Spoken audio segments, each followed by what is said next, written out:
Magandang araw po sa inyo. Ako po si Dr. Pauline A. Pugay, isa po sa mga pediatricians dito po sa South Imus Specialist Hospital na matatagpuan po sa Anabu, Imus, Cavite.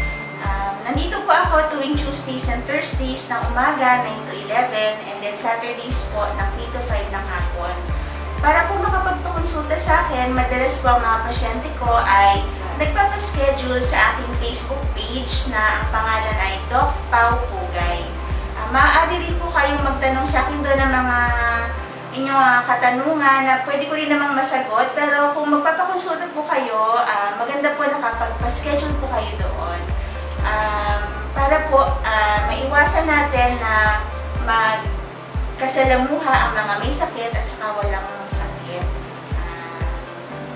Sana po ay magtulungan tayo para sa kalusugan ng ating mga